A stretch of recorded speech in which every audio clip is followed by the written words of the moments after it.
এখন আপনাদের সামনে আমি ইসলামিক ছোটো একটা বক্তব্য নিয়ে আসলাম।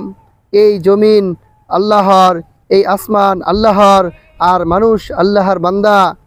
তাহলে আল্লাহর জমিনে আল্লাহর দিন ছাড়া অন্য কোনো বিধান চলবে, এটা কিভাবে গ্রহণযোগ্য হতে পারে?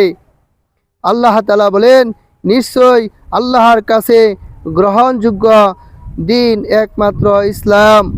সূরা আলে ইমরান। আল্লাহর দিন প্রতিষ্ঠা মানে শুধু ইবাদত নয়, বরং জীবনের প্রতিটি ক্ষেত্রে ইনসাফ, সততা, আমানতদারি ও তাকওয়া কায়েম করা। যেখানে আল্লাহর দিন প্রতিষ্ঠিত হয় সেখানে জুলুম টিকে না, দুর্নীতি মাথা তুলতে পারে না, আর দুর্বল মানুষের হক নষ্ট হয় না।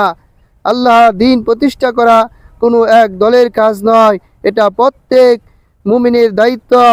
নিজের চরিত্র থেকে শুরু করে সমাজ পর্যন্ত। যে জমিন আল্লাহর, সে জমিনে চলবে আল্লাহর বিধান, এটা ইমানের দাবি। আল্লাহ তাআলা আমাদেরকে দিন ইসলামের উপর আমল করার তৌফিক দান করেন। আমিন।